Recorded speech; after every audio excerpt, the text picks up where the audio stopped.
My name's Taylor Grieger. I'm a part of Scales Crew Sailing, and we're sitting here on Godspeed, or Swan 51.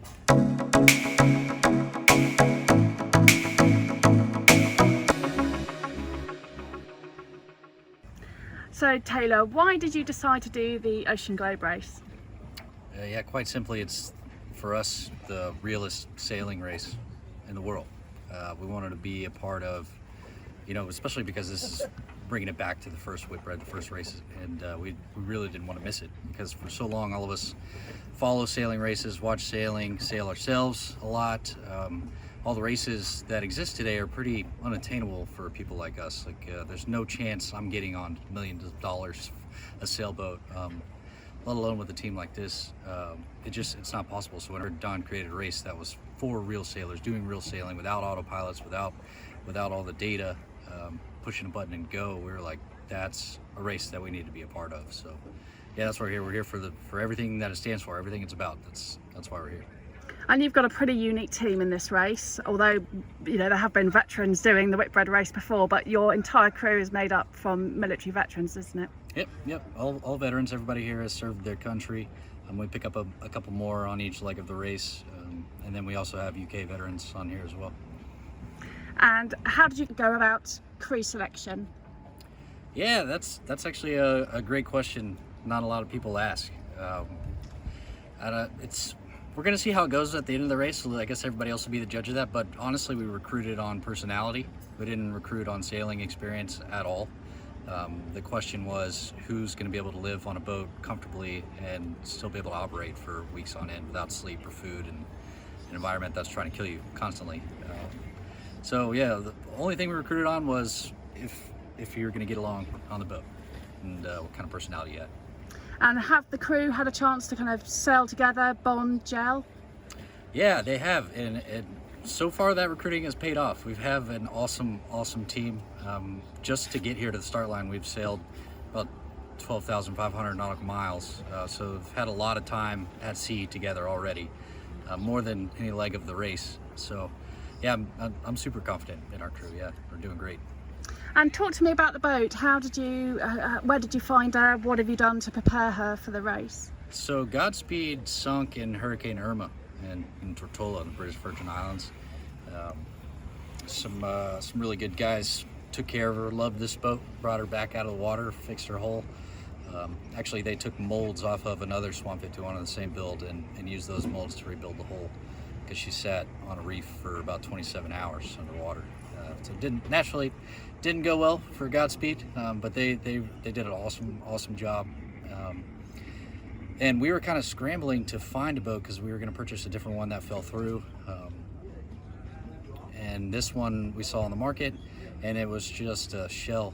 That was it. It was just fiberglass hull. That was it. There's no electronics, nothing in it. And it was within our budget. We have a nonprofit. It's a pretty small budget. So yeah, it was kind of our only option. It was the only boat available to us on that side of the world, so it was meant to be.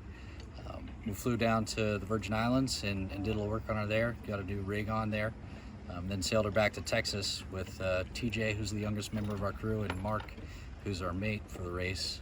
And then that was in March of this year. And since we brought her back to Texas, we've been living on her and working on her every single day since then. And so, explain the main modifications you've done. I mean, I imagine this, as you can see, the helm position there, you've got a quite kind of canopy, hard cover there. I assume they're the solar panels on the top there. Yeah. But also provides shade for the skipper as well. Yeah, it's another thing that I think we've done completely different than every other boat here, is we've gone for comfort and not speed on this race, and sitting in the doldrums for weeks in that sun, especially in Texas. We're very familiar with that kind of weather, and we refuse to go down there without any shade. Just as I think it's a morale and health thing. Yeah, we weren't going to leave without it. So we built this panel, and with these panels, it makes all the power we need for the boat. And provides us shade whenever it sucks outside.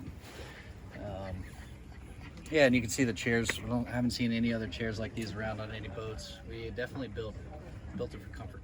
No, that's comfortable. Are the bunks equally as comfortable down below? Yeah, everybody has their own rack. It's pretty standard. We didn't really change much or add anything to it. We had to get new cushions and stuff, because obviously she didn't have any, and the ones that she had were underwater and saltwater for a while. So yeah, it's all pretty standard to the original Swan. And sail plan, what's that on this boat? We have the original main sail.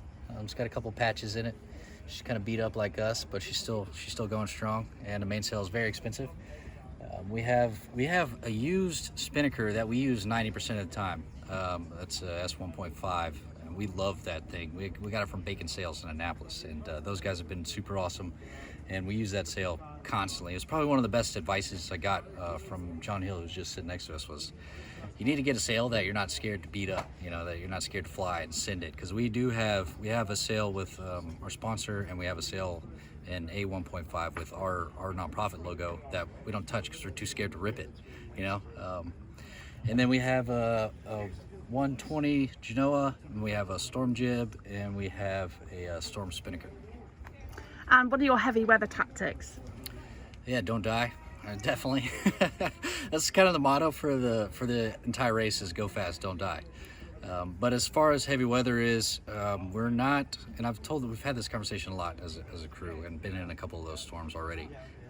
Our strategy, at the end of the day, isn't the race. It's just to stay alive and not break the boat. So we're not afraid to turn around and run with a storm and go north or west against our course. So when the storm comes, we're fighting the storm. We're not in the race anymore. Our goal is to go with the storm. Immediately, our technique is to run downwind with it, or run, a little bit off on the quarter. It's just going to depend on that sea state, if it's quartering seas, if you have two different swells coming, especially down south when you start getting those massive rogue waves. It's just going to depend on where we're in, but I guess for a simple answer, we're going to turn around and run with it and let her outrun us. Now, the first time I interviewed you, you just basically sailed down to Cape Horn, and we did an interview about that, and I ran it in Yachting Monthly, which I used to be deputy editor of. So do you feel that experience kind of sets you up quite nicely for this race? Yeah, it goes both ways for sure. I'm super jealous of the guys not knowing what it's going to be like down there and how much it sucks. And on the other side of it, I'm pretty happy that I know what we're going into, to be ready for it. So I keep trying to talk to them about it, what it's like down there. It absolutely helps. I'm a lot calmer going into it now, because I know, yes, the seas are 70, 80 feet, but they are manageable. The risk of making a mistake down there is it's a lot higher. And the toll you have to pay if you make a mistake is a lot higher. We have a lot of miles between us and there to get that down. I made all of my mistakes on that first expedition, so I know not to make those again this round. I'm sure, I've no doubt I'm going to make some more, but I know the mistakes that are going to kill us, and I'm ready for them for sure. And what sort of watch system are you running on board? Yeah, so we have a 3-watch system. We do 4 on, 8 off.